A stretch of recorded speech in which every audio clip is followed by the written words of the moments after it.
ओम शांति। वर्तमान समय परम पिता परमात्मा अलमाइटी अथॉरिटी सर्वशक्तिवान जो हमारे प्यारे प्यारे प्यारे प्यारे पिता हैं, हमारे सर्व संबंध उनसे है, जिनको हम कहते हैं त्वमेव माता च पिता त्वमेव त्वमेव बंधु च सखा त्वमेव।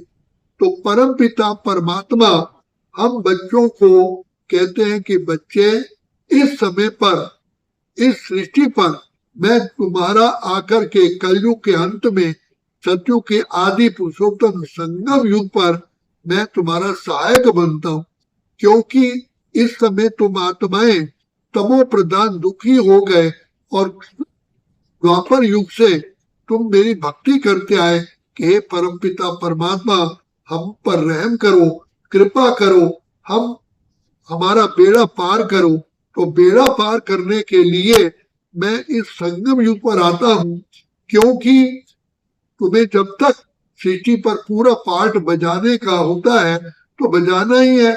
मैं अंत में आकर के तुम बच्चों के सामने प्रकट होता हूँ और आकर कहता हूँ, बच्चे तुम अपने आप को पहचानो, तुम कौन हो, अपने बाप को पहचानो, अपने घर को पहचानो, कहाँ से आए हो, अपनी असली डिग्निटी को पहचानो, तुम कौन थे। तो पिता ने आकर के हमें बताया कि तुम सृष्टि की महान से महान आत्माएं हो, पुण्य आत्माएं हो, देव आत्माएं हो, श्रेष्ठ आत्माएं हो, पवित्र आत्माएं हो।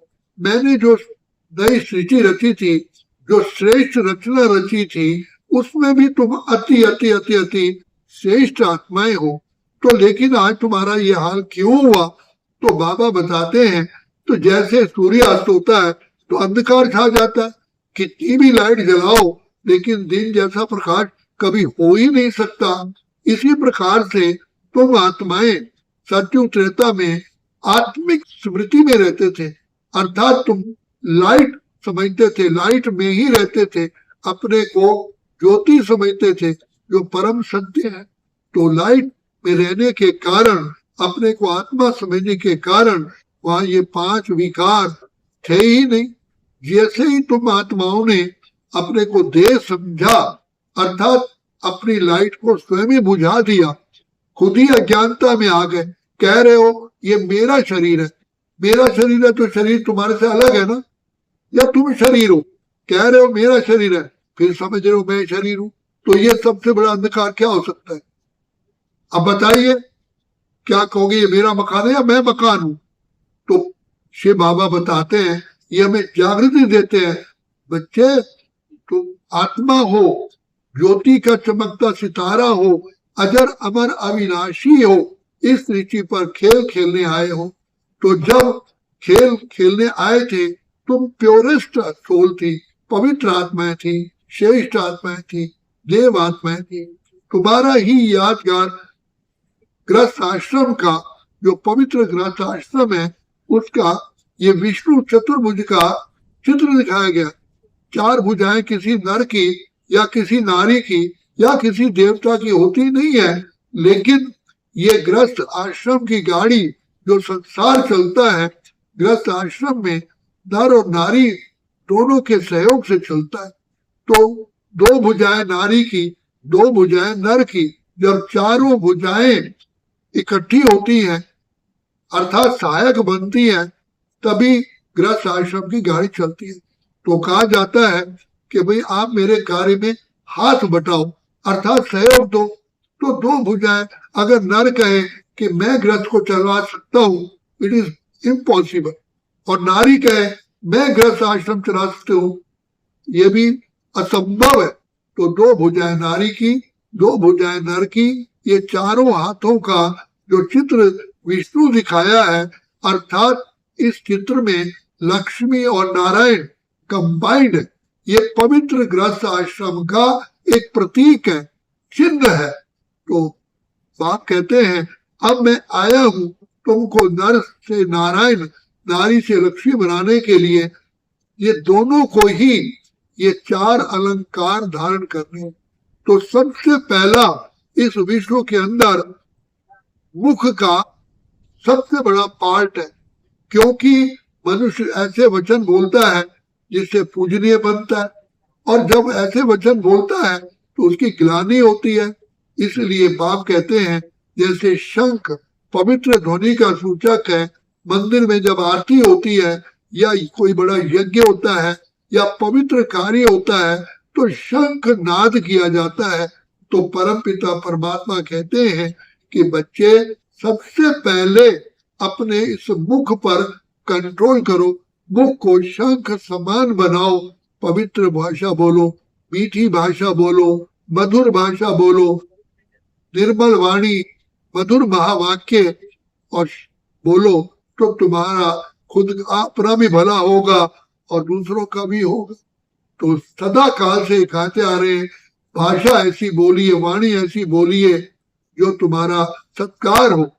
कहते हैं ऐसे शब्द ना बोलिए जो को कहे चुप, बल्कि आपके शब्द सुनने के लिए लोग लालायित तो हों, कोई दो वचन बोलिए। तो बाप कह जो महाभारत का सारा इतना बड़ा खेल दिखाया है ये मुख की भाषा पर रखा है।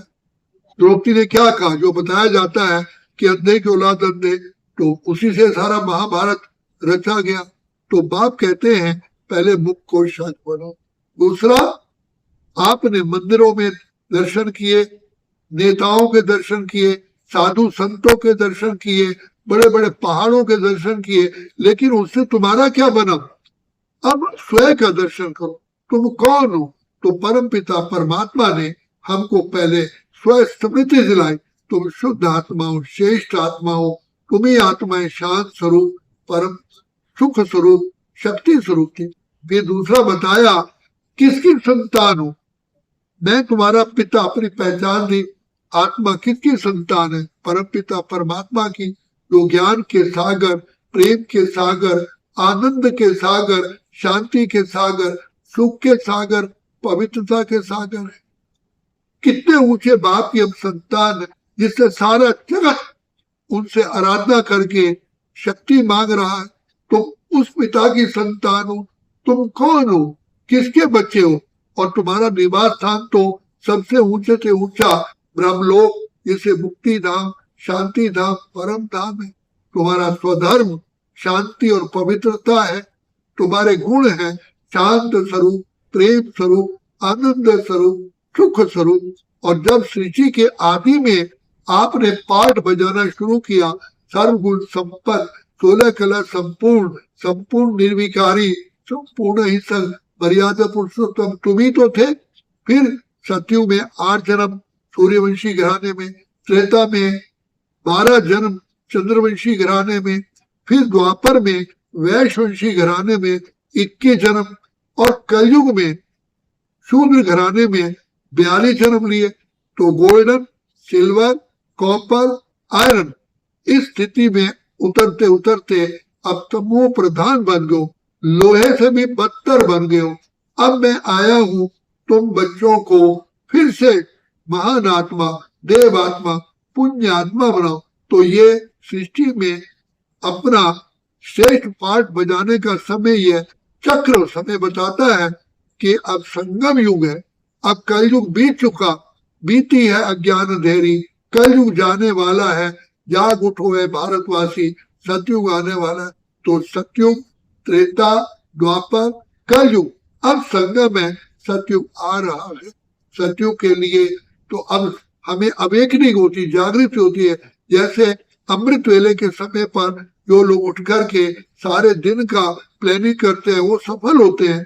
तो ये स्वदर्शन चक्र को फिराने से अपनी पहचान, बाप की पहचान, घर की पहचान, अपने स्वधर्म की पहचान, अपने लक्ष्य की पहचान और समय की पहचान, तो ये पहचान मिलती है। फिर परमात्मा कहते हैं तुम्हें इस संसार में, गृहस्थ आश्रम में, संसार में रहते हुए अपना हिसाब किताब तुमको करना है, अपने पाप कर्मों को भस्म करना है। अगर संसार छोड़ के चले गए, सन्यासी बने, तो जिन जिन आत्माओं का आपने कर्जा देना है, जिनसे पाठ प्ले करना है, उनका कर्जा देने के लिए फिर दोबारा जन्म लेना पड़ेगा। इसलिए तुम्हें संसार में रहना है, लेकिन कमल फूल समान जैसे कमल का फूल कीचड़ में जन्म लेता है, उस कीचड़ में होता है, लेकिन वो सदा ऊपर रहता है। इसलिए देवताओं को कमल नयन, कमल हस्त, कमल मुख, कमल चरण, कमल कहा गया। तो तुम्हें रहना है घर इस संसार में ही, विषय सागर में ही, इसे विषय विकारी दुनिया में रहते हुए कमल फूल समान रहना है। लेकिन कैसे रहोगे? ज्ञान की गदा से। तो ज्ञान ही शक्ति है। जैसे दुश्मन को गदा से ही मारा जाता है, तो परमात्मा पिता का सुनाया हुआ ज्ञान हमारी गदा का कार्य करता है।